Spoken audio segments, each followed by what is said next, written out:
Most welcome my student. कैसे हैं आप लोग? स्वस्थ हैं, मस्त हैं, अच्छे हैं और आनंद में हैं कि नहीं हैं? देखो बेटा, आनंद में रहना चाहिए आप लोगों को और केमिस्ट्री को एंजॉय, अब केमिस्ट्री नहीं पूरे साइंस को एंजॉय के साथ आपको पढ़ना चाहिए और इंटरेस्टिंग टॉपिक बना करके पढ़ेंगे तो आपको समझ में भी आएगा और पढ़ने में मजा भी आएगा। और जब किसी विषय को पढ़ने में मजा आता है तो उसमें रुचि अपने आप जागृत होती चली जाती है। क्लियर? तो आज हम लोगों का चर्चा का विषय है एटम, परमाणु। देखो बेटा, अगर रसायन विज्ञान की बात आती है तो परमाणु ही जो है उसका क है। क्या है? क है। तो क पढ़ते समय क्या पढ़े थे? है ना? जरा याद करो, छोटे क्लासों में कैसे पढ़े थे क को? कैसे क को पढ़े थे? मुर्गी का अंडा, सिपाही का डंडा, कुकुरे का पूंछ और मनई का मोछ। सिपाही के मोछ, है ना? तो क्या पढ़ते थे? बन गया लड़कों का। क्या बन गया? क। तो ये परमाणु क्या है? रसायन विज्ञान का क है, इसलिए इसको हमें कैसे पढ़ना है? मुर्गी का अंडा, सिपाही के डंडा, कुकुरे का पूंछ और मनई का मोछ, है ना? एकदम क ख ग घ अंगा से पढ़ना है। रसायन विज्ञान की शुरुआत यहीं से होती है। जब भी आप किसी के सामने जाओगे, कोई पूछेगा बेटा क्या पढ़ते हो, तो कहोगे हम भौतिक विज्ञान पढ़ते हैं, रसायन विज्ञान पढ़ते हैं, जीव विज्ञान पढ़ते हैं, है ना? तो कहेगा अच्छा रसायन विज्ञान पढ़ते हो का? अच्छा ठीक है। तो दो ठो क्वेश्चन बहुत जबरदस्त होता है। पहला क्वेश्चन वो पूछेगा कि जरा परमाणु बताओ तो क्या होता है, और अगर परमाणु बता ले गए तो फिर पूछेगा संयोजकता क्या होती है, जरा बताओ तो, है ना? और अगर कहीं खाटी गांव में पहुंच गए, है ना, गांव के काका लोगों के बीच में, क्या पढ़े गए? रसायन विज्ञान, तब बता फिटकरी का सूत्र, है ना? वो फिटकरी का सूत्र पूछेंगे आपसे। क्यों? क्योंकि उनको लगता है कि इससे बड़ा कोनो सूत्र नहीं होता, इससे कठिन कोनो सूत्र नहीं होता। तो बेटा केमिस्ट्री जो है इंटरेस्टिंग बना करके एकदम इंजॉयफुल एटमॉस्फेयर में हम लोगों को पढ़ना है, ठहाके लगा लगा के पढ़ना है, हंस के पढ़ना है ना? और केमिस्ट्री को इंजॉयफुल और इंटरेस्टिंग बना दे तो फिर कहिएगा, है ना? तो रसायन विज्ञान में क्या होगा? पहला का शब्द क्या है? परमाणु। अब शब्द ये आता है कि परमाणु है क्या? परमाणु है क्या? तो देखो बेटा, किसी भी पदार्थ को, किसी भी द्रव्य को, किसी भी मटेरियल को आप डिवाइड करते चले जाओ, डिवाइड करते चले जाओ, तो डिवाइड करते करते करते कहीं तो डिवाइड करने का प्रोसेस रुकेगा। जहां डिवाइड करने की प्रक्रिया रुकेगी वो छोटा से छोटा पार्टिकल ही एटम है। वो छोटा से छोटा पार्टिकल क्या है? एटम है। क्लियर? दूसरी चीज क्या होता है कि सबसे छोटा है, और आपको मैं बताया कि डिवाइड करने की प्रक्रिया रुक गई, इसका मतलब और ज्यादा डिवाइड नहीं किया जा सकता है। Further divideation can not possible. Further divideation संभव नहीं है। फर्दर डिवाइडेशन संभव नहीं है। कब? Normal condition. बेटा हम स्पेसिफिक कंडीशन की बात नहीं कर रहे हैं कि आप बाद में आकर के कहो सर परमाणु बम। अरे परमाणु बम तो बहुत बात की चीज है जी। ये नॉर्मल कंडीशन की बात मैं कर रहा हूं कि नॉर्मल कंडीशन में ये टूटने वाले नहीं है। लेकिन बेटा रिएक्शन की बात करोगे तो सारे रिएक्शन में इलेक्ट्रॉन ही पार्टिसिपेट होता है ना? लेकिन एक बात और है, जब मॉडर्न थियरी में धीरे धीरे खोज बढ़ी, इलेक्ट्रॉन प्रोटॉन न्यूट्रॉन की खोज बढ़ी, तो बाद में पता चला कि ये तो इलेक्ट्रॉन प्रोटॉन न्यूट्रॉन से मिलके बने हैं, इलेक्ट्रॉन प्रोटॉन न्यूट्रॉन से मिलके बने हैं। तो ये कहा गया कि इसका मतलब क्या है कि परमाणु से भी छोटा कौनो कण होता है, लेकिन उस कण को हम परमाणु नहीं कहते। क्यों? क्योंकि उनका अलग कोई जो है वो नहीं है कि आप प्रोटॉन को कह दीजिए कि प्रोटॉन परमाणु है। नहीं, प्रोटॉन परमाणु नहीं है, प्रोटॉन से परमाणु बना है। इलेक्ट्रॉन प्रोटॉन नहीं है, इलेक्ट्रॉन से परमाणु बना है। न्यूट्रॉन प्रोटॉन परमाणु नहीं है, न्यूट्रॉन से परमाणु बना है। क्लियर?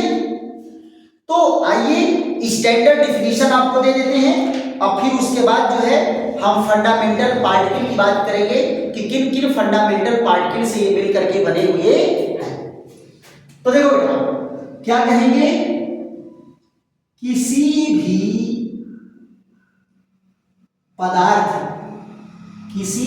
पदार्थ या द्रव्य, किसी भी पदार्थ या द्रव्य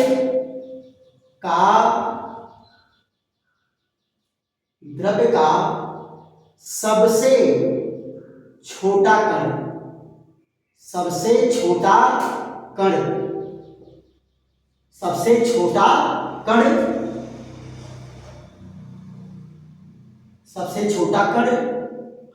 अविभाज्य, सबसे छोटा, अब यहां कण मत लगाइए, सबसे छोटा अविभाज्य कण जो स्वतंत्र नहीं रह सकता, स्वतंत्र नहीं रह सकता और सभी अभिक्रियाओं में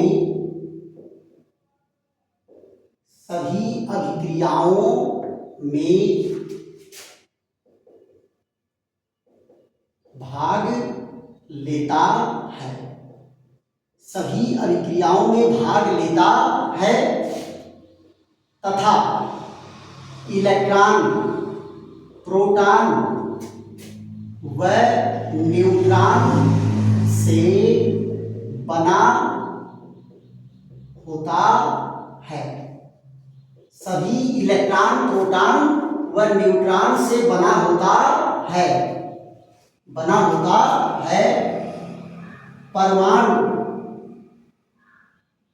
कहलाता है। देखो बेटा, ये परमाणु का स्टैंडर्ड डिफिनीशन है। क्या कहा? किसी पदार्थ या द्रव्य का सबसे छोटा अविभाज्य कण जो स्वतंत्र नहीं रह सकता और सभी अभिक्रियाओं में भाग लेता है तथा इलेक्ट्रॉन, प्रोटॉन व न्यूट्रॉन से बना होता है। तो क्या कहा गया? यहां देखो, केवल क्या करेंगे? अक्रिय गैस व अक्रिय धातुओं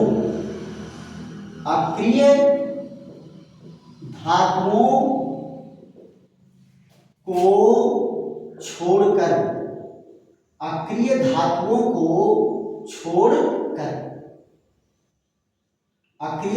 को छोड़कर, देखो बेटा, किसके लिए है? स्वतंत्र के लिए। किसके लिए है? स्वतंत्र के लिए है। क्या कहे कि जो स्वतंत्र अवस्था में नहीं रह सकते लेकिन ये स्वतंत्र अवस्था में रहते हैं। कौन? अक्रिय गैसों के परमाणु और अक्रिय धातुओं के परमाणु स्वतंत्र अवस्था में रहते हैं। क्लियर? बाकी सारे परमाणु स्वतंत्र अवस्था में नहीं रहेंगे। तो ये क्या है? परमाणु की डिफिनीशन। क्यों? क्योंकि बेटा जैसे ही डिफिनीशन में आप डालोगे स्वतंत्र नहीं रह सकते तो तुरंत सामने वाला कहेगा है दो ठो तो स्वतंत्र रहते हैं, जरा बताओ तो कौन कौन स्वतंत्र रहते हैं? तो कहते हैं केवल दो को छोड़ करके, अक्रिय गैसों को, हीलियम, नियान, आर्गन, क्रिप्टॉन, जीनान को छोड़ के, और अक्रिय धातुओं को, सोना, गोल्ड, प्लेटिनम, इन सब को छोड़ करके बाकी स्वतंत्र अवस्था में रहने वाले नहीं है। क्लियर। फिर उसके बाद चर्चा करेंगे परमाणु के मूल कण। यहां देखिए, परमाणु के मूल कण, परमाणु के मूल कण ये क्या होता है? इसको कहते हैं fundamental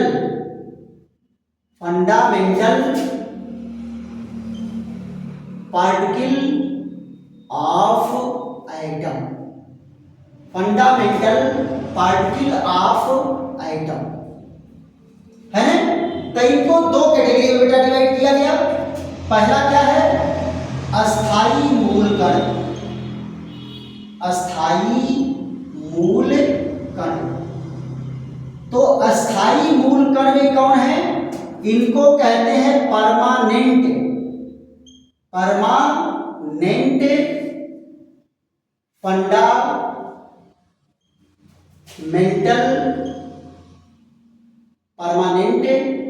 fundamental particle, permanent fundamental particle. और परमानेंट फंडामेंटल पार्टिकल में कौन है बेटा? इनका अगर आप एग्जांपल ले लो, क्या एग्जांपल आएंगे? प्रोटॉन।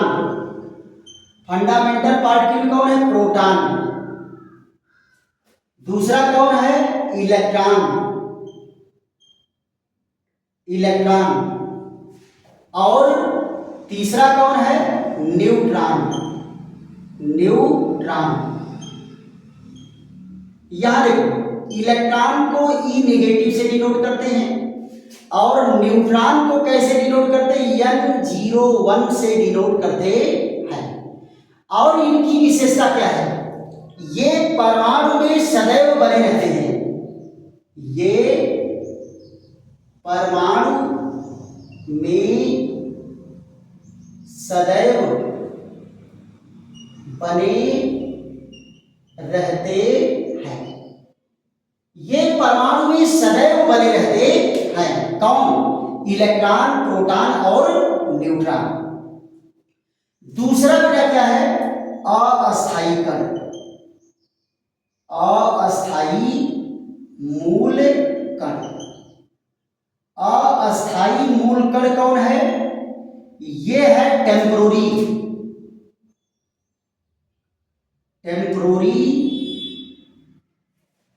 फंडामेंटल पार्टिकल,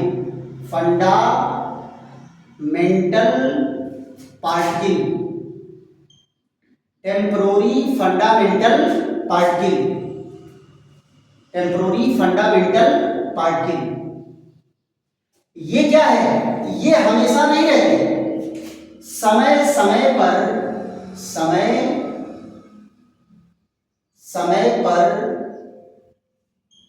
बनते व नष्ट होते रहते हैं, बनते व नष्ट होते रहते हैं। तो इनका एग्जाम्पल क्या है? यहां जरा देखो, इनका एग्जाम्पल है, ये उदाहरण क्या है इनका? जरा देखो तो, पॉजिट्रॉन। कौन है? पॉजिट्रॉन। मेसॉन। क्या है? बोसोन। Anti neutrino. और क्या है? Neutrino etc। ये सारे के सारे क्या हैं? ये अस्थाई मूल कण हैं। ये परमाणु में हरदम नहीं रहते और छोटी छोटी अभिक्रियाओं में ये छोटे छोटे कण बनते रहते हैं और फिर जल्दी ही ये नष्ट भी हो जाते हैं। तो यहां बात ये है कि जो कण अस्थाई हैं उनके लिए क्या टेंशन, हम इन तीन कणों के बारे में अगर जानकारी ले लें तो इसका मतलब क्या है कि हमें परमाणु के बारे में अच्छी जानकारी हो जाएगी। क्लियर? तो तीनों कणों के बारे में हमें जानना जरूरी है। तो सबसे पहले हम लोग चर्चा किस पर करेंगे? इलेक्ट्रॉन पर। इलेक्ट्रॉन की खोज कैसे हुई है इस पर हमारी आपकी चर्चा चलेगी। क्लियर? तो यहां देखिए सबसे पहला हम लोगों का टॉपिक क्या है? Electron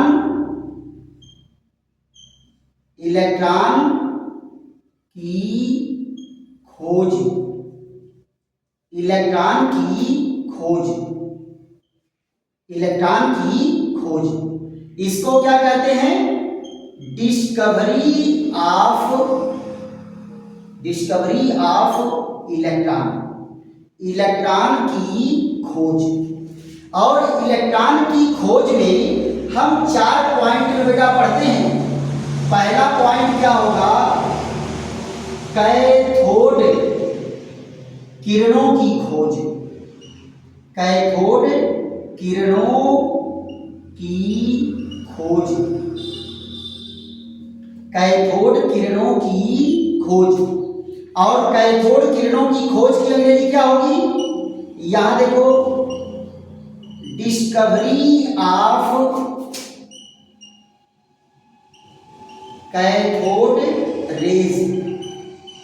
discovery of cathode rays. Cathode rays की खोज कि कैथोड रेज की कैसे खोज की गई है। क्लियर? तो कैथोड की खोज की गई, कैथोड किरण की। फिर कैथोड किरण से इलेक्ट्रॉन की कैसे खोज होगी, फिर कैथोड किरणों के गुण या लक्षण क्या हैं, फिर इनके इलेक्ट्रॉन हैं तो इलेक्ट्रॉन की क्या प्रॉपर्टी है, उनके क्या गुण लक्षण हैं, इन सारे पॉइंटों पर चर्चा चलेगी। तो सबसे पहले हमारी आपकी चर्चा कहां चलती है? कैथोड किरणों की खोज पर। यहां तक नोट कर लीजिए और ये हेडिंग डालिए और फिर उसके बाद जो है हम इस पर चर्चा करते हैं। चलिए,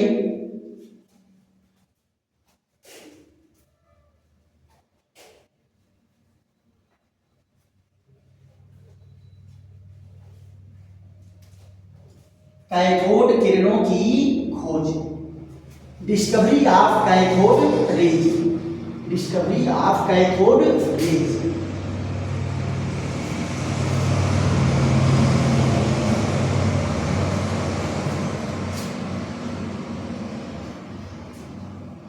हाँ, यहां देखिए पहला पॉइंट क्या है?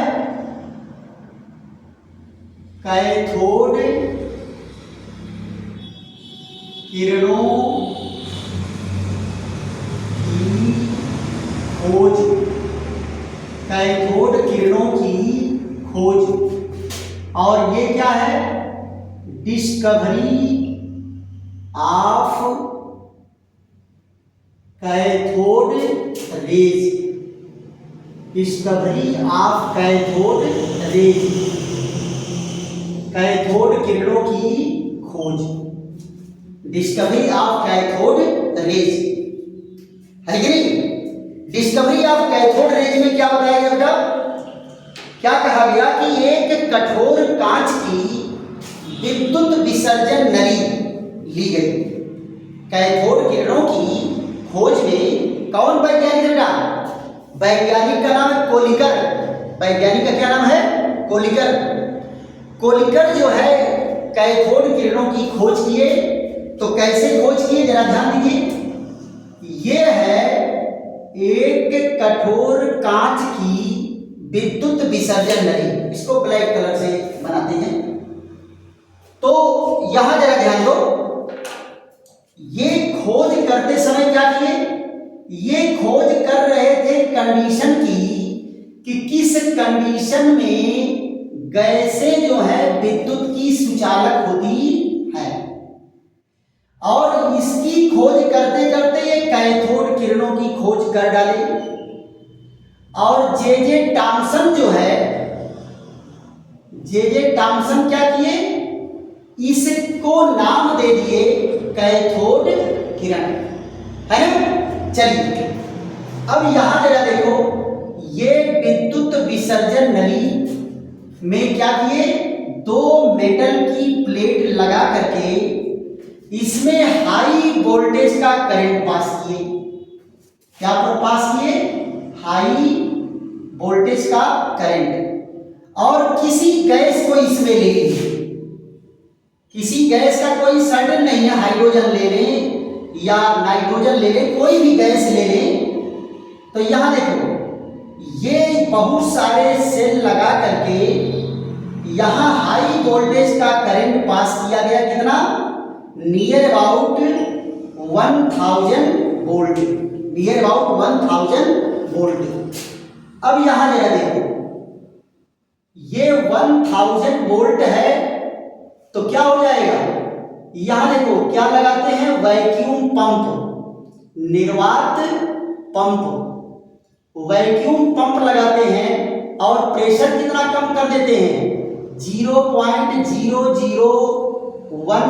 mmHg का प्रेशर कर देते हैं। अब यहां जरा देखो ये क्या है, ये है electric discharge tube, electric discharge tube, electric discharge tube. अब आप जरा बताओ ये सेल का निगेटिव पार्ट है और ये सेल का पॉजिटिव पोल है, तो इस पर क्या आ गया, पॉजिटिव, और इस पर क्या आ गया, निगेटिव। तो पॉजिटिव पोल को क्या कहते हैं बेटा, पॉजिटिव पोल को कहते हैं एनोड और निगेटिव पोल को क्या कहते हैं, कैथोड, है ना। अब यहां जरा देखो इसमें क्या लिए, कोई गैस, किसी गैस को ले करके इसमें हाई करंट का, हाई वोल्टेज का करंट पास किए, हाई वोल्टेज का करंट पास किए।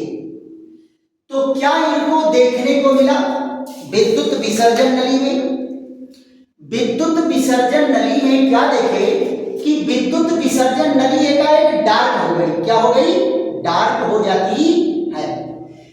और फिर एक अदृश्य किरण, एक अदृश्य किरण जो है कैथोड से एनोड की ओर चलती है, एक अदृश्य किरण क्या है, कैथोड से एनोड की ओर चलती है, कैथोड से एनोड की ओर चलती है और एनोड की प्लेट से टकरा करके या ग्लास ट्यूब से टकरा करके ये क्या करती है, एक ग्लो उत्पन्न करती है, कैसा, हरे पीले रंग का प्रकाश उत्पन्न करता है। देखो बेटा ये आपको किरणें दिखाई नहीं देती, किरणें तो अनविजुअल हैं, किरणें नहीं दिखाई देती, अदृश्य हैं।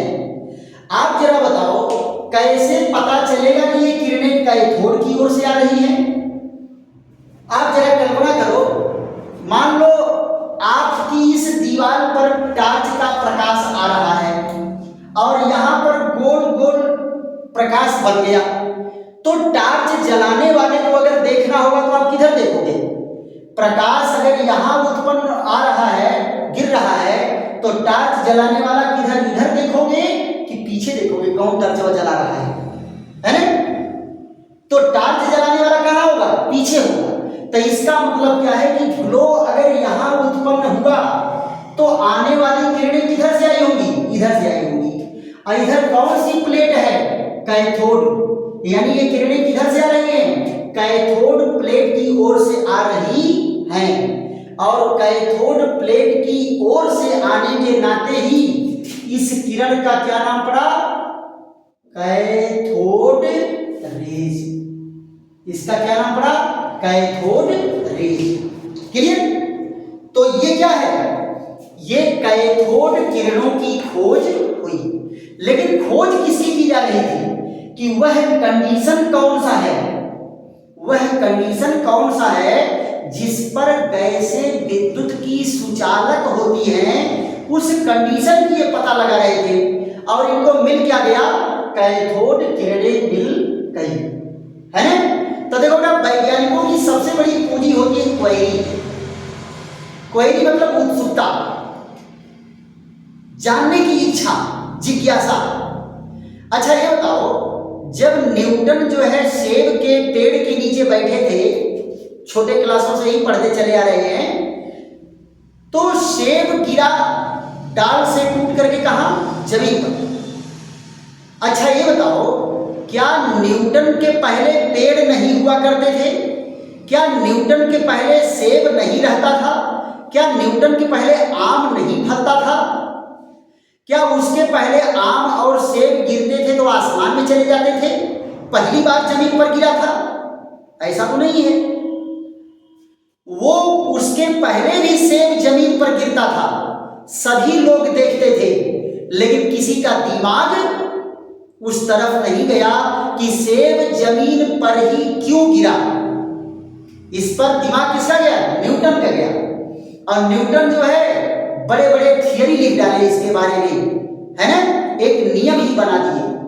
तो जो वैज्ञानिक होते हैं बेटा, वो कहीं अलग से नहीं आते हैं, हमारे और आपकी तरह से ही वैज्ञानिक होते हैं। उनके पास भी दो हाथ होते हैं, दो पैर होते हैं, एक सिर होता है, दो आंखें, मुंह, दो कान, सब ऐसे ही होते हैं। बट उनके सोचने का नजरिया हमारे नजरिया से अलग होता है, इसलिए वो वैज्ञानिक बन जाते हैं। और आप इसका टेंशन मत लो, वैज्ञानिक आप भी हो सकते हो, बशर्ते बस आपको नजरिया बदलना है। किसी भी चीज को देखने का अपना एक स्पेसिफिक आई होनी चाहिए, और आप अपनी स्पेसिफिक दृष्टिकोण से अगर आप देखोगे तो आप अवश्य ही वैज्ञानिक बनोगे, राइट। तो यहां पर क्या है, ये कैथोड किरणें गई, अगर मान लीजिए नहीं ध्यान दिए होते तो ये कैथोड किरण की खोज नहीं हुई होती। कैथोड किरण की खोज हो गई। अच्छा ये बताओ, यूरिया की खोज कैसे हुई थी? होलर यूरिया बनाने का प्रैक्टिकल कर रहे थे, होलर यूरिया बनाने का प्रैक्टिकल नहीं कर रहे थे, वो तो किसी कारणवश अपने प्रैक्टिकल को रोक करके उनको बीच में जाना पड़ा। अब फिर जब वापस आकर के देख रहे हैं तो जो सॉल्यूशन वो प्रयोग कर रहे थे, सॉल्यूशन उनका ट्रांसपेरेंट था, और जब आकर के देख रहे हैं तो सॉल्यूशन उनका दूध की तरह से मिल्की हो गया, दूध की तरह से सफेद हो गया। तो कहे लाओ ये का बन गया, ए भाई हम तो गए थे ट्रांसपेरेंट छोड़ करके, आई उज्जर काहे बन गया? लाओ पहले इसी को चेक कर लेते हैं, पहले इसी को चेक कर लेते, बना क्या? कुछ तो बना होगा। अच्छा ये बताओ, अगर वो होलर कहे होते कि भाई तो बेकार हो गया, लाओ फेंक देते, तब तो यूरिया की खोज हो गई। उनकी जिज्ञासा जागी कि कुछ तो नया बना है, लाओ जो नया बना है इसको देख लिए क्या है। और जब उसका परीक्षण किए तो क्या पता चला कि ये तो यूरिया बन गया। उसके पहले बर्जीलियस क्या कहे थे कि यूरिया को लेबोरेटरी में नहीं बनाया जा सकता, ये ऑर्गेनिक मटेरियल है, ऑर्गेनिक मटेरियल को केवल ऑर्गेनिक बनाएंगे, जो जीवित है वो बनाएंगे। वो भी कौन बनाएगा? जो स्तनधारी वर्ग का प्राणी होगा, उनके पेशाब में बनेगा, इसको लैब में नहीं बनाया जा सकता है। लेकिन होलर जब सबसे पहले परीक्षण किए, अगर फेंक दिए होते तब तो वही खत्म कहानी। अब परीक्षण किए तो क्या पाए कि अरे ये तो यूरिया बन गया भाई। क्या बन गया? यूरिया बन गया है, लैब में बनाया जा सकता है। लाओ दोहराते हैं, लाओ तेहराते हैं, इसको 3-4 बार 5 बार प्रयोग दोहराए और हर बार यूरिया बन करके तैयार हुआ, और तुरंत थीम लिख दिए, थीसिस लिख दिए कि इस कंडीशन में यूरिया को बनाया जाता है। और आज यूरिया बनाने के कारण, उन्हीं होलर के यूरिया बनाने के कारण ही हम लोगों को देखो बोरा का बोरा यूरिया मिल रहा है खेतों में छींटने के लिए। और अगर होलर यूरिया की खोज नहीं किए होते तो पूरे गांव के लोगों को निमंत्रण देना पड़ता, भैया आज हमारे खेत में टॉयलेट करना है। ऐसे खेती संभव था क्या कि सभी लोग निमंत्रण दे दे करके सबके खेतों में टॉयलेट कराते हैं? तो कहने का मतलब है कोई भी वैज्ञानिक खोज कैसे होता है? सडन होता है। और उसके लिए क्या होता है? वैज्ञानिक का दृष्टिकोण हम लोगों की दृष्टि से अलग होता है, उनके देखने का नजरिया हमसे अलग होता है। बाकी वो होते थे सेम हमारी तरह से ही है ना। चलिए तो बेटा ये हम लोग क्या पढ़ लिए? कैथोड किरणों की खोज।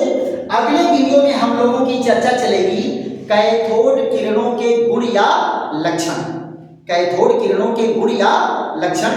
और आज हम लोग क्या पढ़े हैं कि एटम क्या है, एटम के फंडामेंटल पार्टिकल क्या हैं और फंडामेंटल पार्टिकल में हम कैथोड किरणों की खोज कैसे किए, क्यों? क्योंकि इलेक्ट्रॉन की खोज के पहले कैथोड किरणों के बारे में जानना जरूरी है।